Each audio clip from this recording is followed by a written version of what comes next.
Like many former soldiers, an Indiana veteran made a vow to return to Vietnam, where he fought 47 years ago. But now he has a different mission in mind. Scott Swan on why there's a sense of urgency to this trip. There was a time when this was his battlefield. Kent Maxfield was 21 when he fought for his country. There was many times that I could have died when I was in Vietnam. During the late 60s, the young Indiana soldier had something with him. That was a Bible that I carried over my heart for the entire year that I was in Vietnam. And many nights when the rockets or mortars were coming in, I would sit down in the foxhole and read the 23rd Psalm, which comforted me. Maxfield survived that war. I was actually there during the Tet Offensive. And has the medals from his military service. But now, at the age of 69, this Fishers resident is in the battle of his life. Yep, here we go. He's undergoing chemotherapy after being diagnosed with terminal cancer. Maxfield decided there were three options of how to spend his final days. I can sit down and die, wait to die. I can sit down and cry and feel sorry for myself, or I can get busy living. I decided to get busy living. So Maxfield got busy, spending time with his 3 daughters, 6 grandkids, and 2 great-grandkids.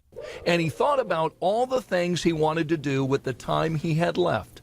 I put together a bucket list, and on that bucket list, one of them was to go back to visit Vietnam. A return trip after 47 years. Heal my wounds and to go back to give something back to the people of Vietnam. And I kind of feel like this time I went with love in my heart instead of to fight. His trip included visits to orphanages in Vietnam.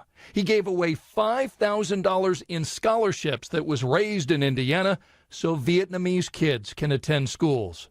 And there was one other thing Maxfield brought with him, that tiny Bible that he carried during the war. Maxfield returned home from Vietnam for a second time, this time to a crowd of friends and family. And just today, an unexpected surprise after undergoing new tests at the VA hospital. Just saw the doctor a few minutes ago, and she said that they could hardly even find the tumor on my CAT scan, which is better than the last time. It had shrunk the last time, but this time they had to look real hard to even find it, which is absolutely great news for me. It is an answer to prayer for all the people who've been praying for him. Oh, I'm on top of the world right now. It's like they can give me chemo all day if they want to. So we're going to be around a while, so people are going to have to put up with me for a while. Maxfield says he's learned something about his battles, both in the hospital and in the battlefield. This is for all my brothers in Vietnam, not me. I want to share this with them. I want to tell them to let go. You know, the people of Vietnam love us. They were treated as great, and it's, you know, let go. I mean, the war's over. Let's start loving each other instead of hating each other. Doctors didn't think he'd live long enough to make that trip back to Vietnam, but he beat those odds.